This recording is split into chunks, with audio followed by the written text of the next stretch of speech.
Hello friends, welcome to smile talk paramedical channel.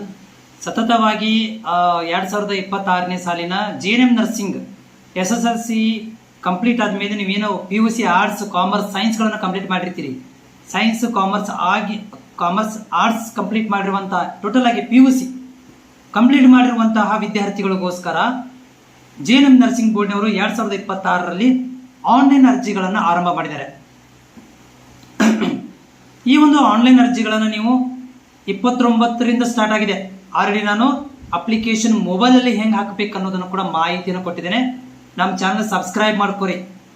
Okay, subscribe ಮಾಡ್ಕೊಂಡ್ರೆ ನಿಮಗೆ ಎಲ್ಲ ಮಾಹಿತಿಗಳು ಅಪ್ಡೇಟ್ ಆಗ್ತವೆ. ಪ್ರತಿ ಸ್ಟೆಪ್ಪಲ್ಲಿ ಕೂಡ ಏನೋ ಪ್ರಾಬ್ಲಮ್ ಆದರೂ ಕೂಡ ಇದೇ ರೀತಿಯಾಗಿ ವಿಡಿಯೋ ಮಾಡಿ ನಿಮಗೆ ನಾನು ಮಾಹಿತಿನ ಕೊಡ್ತಾ ಇರ್ತೇನೆ. ನಾನು ಒಂದು ವಿದ್ಯಾರ್ಥಿ ಕೇಳ್ತಾ ಇರುವಂಥದ್ದು, ಈಗ ಅಪ್ಲಿಕೇಶನ್ ಹಾಕಿರುವಂಥವ್ರು, ಈ ವಿಡಿಯೋದಲ್ಲಿ ಡಿಸ್ಕಷನ್ ಮಾಡೋದೇನೆಂದರೆ, ಒಂದು ಅಪ್ಲಿಕೇಶನ್ ಹಾಕಿದ ಮೇಲೆ ಮುಂದಿನ ಸ್ಟೆಪ್ ಏನಿರುತ್ತೆ. ಎರಡನೇದು, ಅಪ್ಲಿಕೇಶನ್ ಹಾಕಿದ ಮೇಲೆ ನಮಗೆ ಒಂದು ಮೆಸೇಜ್ ಬರ್ತಾ ಇದೆ ಅನ್ನೋದ್ರ ಬಗ್ಗೆ ಮಾಹಿತಿಯನ್ನು ಕೊಡ್ತೇನೆ. ಒಂದು ಮೆಸೇಜ್ ಬರುತ್ತೆ ನಿಮಗೆ, ಅದರಿಂದ ನಿಮ್ಗೆ ಏನು ಉಪಯೋಗ ಇದೆ ಅದನ್ನು ಕೂಡ ನೀವು ಈ ವಿಡಿಯೋದಲ್ಲಿ ಸಂಪೂರ್ಣವಾದಂಥ ಮಾಹಿತಿನ ಕೊಡ್ತೇನೆ. ಚಾನಲ್ಗೆ ಹೊಸಬರಾಗಿದ್ದರೆ ಚಾನಲ್ ಸಬ್ಸ್ಕ್ರೈಬ್ ಮಾಡಿಕೊಂಡು ನಿಮ್ಮದು ಏನಾದರೂ ಡೌಟ್ಗಳಿದ್ದಲ್ಲಿ ಕಾಮೆಂಟ್ಸ್ ಮುಖಾಂತರ ಶೇರ್ ಮಾಡಿ. ನೋಡಿ, ಈಗಾಗಲೇ ಅಪ್ಲಿಕೇಶನ್ಗಳನ್ನು ಕಂಪ್ಲೀಟ್ ಮಾಡಿರೋರು ಮತ್ತೆ ವೇಟ್ ಮಾಡ್ತಾ ಇದ್ದೀರಿ. ಈಗ ನೀವು ಅಪ್ಲಿಕೇಶನ್ ಹಾಕಿದ್ದೀವಿ ಸರ್, ನಾವೀಗ ಎಲ್ಲಿ ಹೋಗಬೇಕು, ಕೌನ್ಸಿಲಿಂಗ್ ಎಲ್ಲಿ ಹೋಗಬೇಕು, ಏನು ಮಾಡಬೇಕು ಒಂದು ಗೊತ್ತಾಗ್ತಾ ಇಲ್ಲ.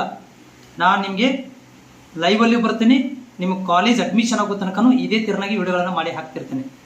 ನೋಡಿ, ಅಪ್ಲಿಕೇಶನ್ ಹಾಕಿದ ಮೇಲೆ ನೀವು ವೇಟ್ ಮಾಡಬೇಕಾಗತ್ತೆ.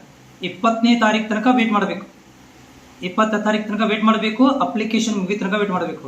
ಅಪ್ಲಿಕೇಶನ್ ಮುಗಿದ ಮೇಲೆ ಎಲ್ಲರೂ ಹಾಕೊಂಡು ಮುಗಿದ ಮೇಲೆ, ಡೇಟ್ ಮುಗಿದ ಮೇಲೆ ಏನಾಗುತ್ತಂದ್ರೆ, ನಿಮ್ಮ ಅಪ್ಲಿಕೇಶನ್ಗಳನ್ನ ವೆರಿಫೈ ಮಾಡ್ತಾರೆ ಅಂದರೆ ಕರೆಕ್ಟ್ ಇದೆಯಲ್ಲೋ ಮಾಹಿತಿ ಅಂತೇಳಿ. ಕರೆಕ್ಟ್ ಇದ್ದರೆ ಅಕ್ಸೆಪ್ಟ್ ಅಂತ ನಿಮ್ಗೆ ಮೆಸೇಜ್ ಬರುತ್ತೆ. Congratulation, your application accepted, wait for counselling ಅಂತ ಬರುತ್ತೆ.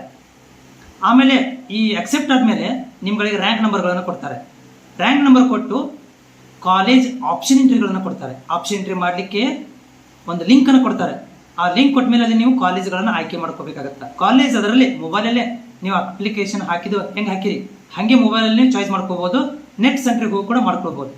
ಅಪ್ಲಿಕೇಶನ್ ಹಾಕಿ ರ್ಯಾಂಕ್ ನಂಬರ್ ಪಡ್ಕೊಂಡು ಕಾಲೇಜ್ ಸೆಲೆಕ್ಷನ್ಗಳನ್ನು ನೀವೇ ಮಾಡಬೇಕು. ಅದಕ್ಕೆ ನಾವು ಆಪ್ಷನ್ ಎಂಟ್ರಿ ಅಂತ ಕರಿತೀವಿ.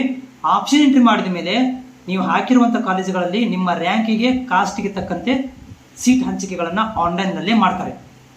ಎಲ್ಲಿ ಹೋಗೋ ಅವಶ್ಯಕತೆ ಇಲ್ಲ, ಬೆಂಗಳೂರಿಗೆ ಹೋಗೋ ಅವಶ್ಯಕತೆ ಇಲ್ಲ, ನಿಮ್ಮ ಜಿಲ್ಲೆ ಹೋಗೋ ಅವಶ್ಯಕತೆ ಇಲ್ಲ, ಎಲ್ಲವೂ ಇಲ್ಲ. ಮನೆಯಲ್ಲೇ ಕೂತ್ಕೊಂಡು ಈ ಒಂದು ಪ್ರಕ್ರಿಯೆನ ಮಾಡಬೇಕಾಗತ್ತೆ. ಆಪ್ಷನ್ ಎಂಟ್ರಿ ಮಾಡಿ ಆರ್ಡರ್ ಕಾಪಿ ಬರುತ್ತೆ, ಅದನ್ನು ಪ್ರಿಂಟ್ ತೊಗೊಂಡು ಅಡ್ಮಿಷನ್ಗೆ ಹೋಗಬೇಕಾಗತ್ತೆ. ಇಷ್ಟು ಪ್ರೊಸೀಜರ್ ಇರುತ್ತೆ. ಶಾರ್ಟ್ ಆಗಿ ಹೇಳ್ತೀನಿ, ಮುಂದಿನ ದಿನಗಳಲ್ಲಿ ಹೇಳ್ತೇನೆ.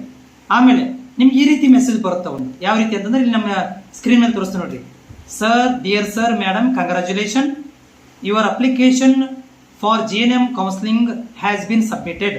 Application number GNM COUN 2026 dash ಅಂತ KS DNEB ಥ್ಯಾಂಕ್ ಯು ಅಂತ ಬರುತ್ತೆ. ಇದ್ರ ಮೀನಿಂಗ್ ಏನ್ರಿ, ನಿಮ್ಮ ಅಪ್ಲಿಕೇಶನ್ ಸಕ್ಸಸ್ಫುಲಿ ಸಬ್ಮಿಟ್ ಆಗಿದೆ, ನಮಗೆ ಬಂದು ತಲುಪಿದೆ ಅಂತ ಅರ್ಥ ಅಷ್ಟೇ. ಸೀಟ್ ಸಿಕ್ಕಿಲ್ಲ ಅಂತ ಅರ್ಥ ಅಲ್ಲ.